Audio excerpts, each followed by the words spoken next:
Welcome to this explainer. Have you ever just smashed enter on your terminal and boom, found yourself instantly, securely inside a machine halfway across the planet? It's something we do every day. But today, we're going to break down exactly how that works under the hood.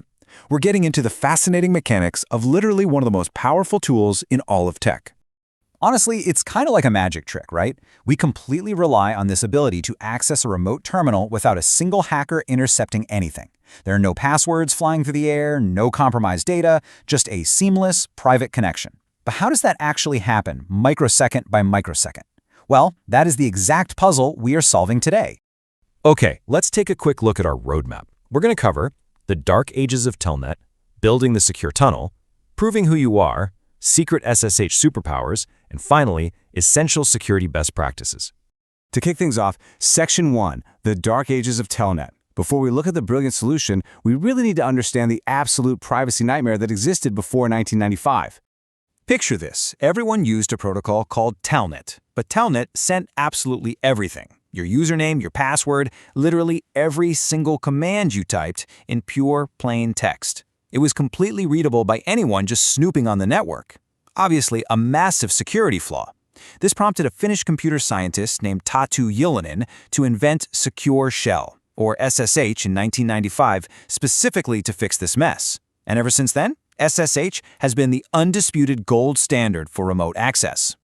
Right, let's move right along to Section 2, building the secure tunnel. This is where your client laptop and the remote server start their very cautious conversation. So the very first thing that happens, your client knocks on port 22. By default, this is the designated doorway for all SSH traffic. But because everyone knows it's the default, automated bots are constantly out there just banging on this port, trying to brute force their way in. This is exactly why security-conscious admins will often change SSH to non-standard ports, like 2222, just to quiet down the noise from all those automated attacks. Once your client knocks on the door, the connection goes through three really distinct steps. First, they do a standard TCP handshake, basically two cautious individuals shaking hands to establish a reliable internet connection. Second, they verify versions. They check to make sure they both speak SSH version 2 because version 1 is ancient and has known flaws. And third, they negotiate algorithms. They swap lists of secret codes they both know and pick the absolutely strongest encryption they mutually support, like AES 256. But now, right before they start sending the actual data, they run into a massive cryptographic paradox. They need to agree on a shared encryption key to lock up their messages. But they've never actually communicated before, and any key they send over the public internet could just be intercepted by an eavesdropper. So how do you safely share a secret in a crowded room where everyone is listening? The answer is the Diffie-Hellman Key Exchange, and you guys, it's just a brilliant piece of logic. Imagine you and a friend need a shared secret color. You both pick your own private secret color and then mix it with a public color that everyone can see. You then swap these mixed colors over the public internet. Even if a hacker sees the mixtures, they can't extract your private color out of it. Then you take your friend's mixture, add your private color back in, and your friend does the same. By mathematical design, you both end up with the exact same shared secret final color, and you did it without ever actually transmitting that final secret over the network. This final, mathematically derived secret becomes what's called a symmetric session key. Symmetric just means both the client and the server use the exact same key to lock and unlock the data. It's incredibly fast. From this microsecond on, everything you type, every file you transfer is completely locked up in this session key. And the coolest part? The moment you log out, this key is completely thrown away. The next time you connect, the whole process happens again, generating a brand new key. Hold on though, before you completely trust this brand new encrypted tunnel, how do you actually know you are talking to the real server and not just some imposter sitting in the middle? Well, your client checks the server's unique fingerprint, its host key. The very first time you connect, your machine saves this fingerprint in a file called known_hosts. On every future connection, your computer checks that file. If it matches, you're golden. If it doesn't, SSH throws a massive red warning on your screen, stopping a potential man-in-the-middle attack dead in its tracks. Okay, moving to Section 3, proving who you are. The tunnel is built, it's encrypted, we trust the server. Now, the server needs you to prove your identity. You could just type a password. And sure, passwords sent through our newly built encrypted tunnel are totally safe from network sniffing. But They are still super vulnerable to brute force guessing attacks if your password is weak. This is exactly why professionals overwhelmingly prefer the mathematical elegance of key-based authentication. It's faster, it's automatic, and it is dramatically more secure. Generating your own key pair is actually surprisingly straightforward. You just run the SSH keygen command using a modern, highly secure algorithm called ED25519. This generates two mathematically linked files. First, your private key. You have to keep this absolutely sacred on your local laptop. It never ever leaves your machine. Second, your public key, which is completely safe to freely share. You copy that public key over to the remote server. Now, when you try to connect, the server sends a cryptographic challenge that only your sacred private key can solve. Boom! You've proven who you are without ever transmitting a password over the network. All right, let's get into the really fun stuff. Section 4, Secret SSH Superpowers. Once you're authenticated, SSH unlocks some incredible workflows that most beginners completely miss. Look, if you are still typing out long usernames, IP addresses, specific port numbers, and key file locations every single time you connect, you are doing it the hard way.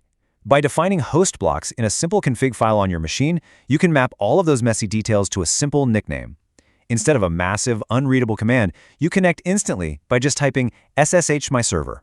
Trust me, once you start using this, you will never go back. Now here is a seriously underused superpower. Port forwarding, also known as SSH tunneling. Let's say you've got a remote database that is heavily firewalled. The outside world cannot touch it.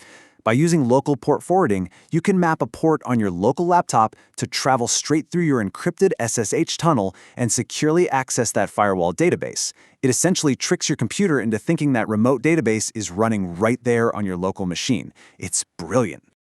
And what about moving files? SSH has you covered there too. You can use SCP for really quick, simple command line transfers. Or if you're more visual and prefer dragging and dropping files, you can use SFTP with tools like FileZilla.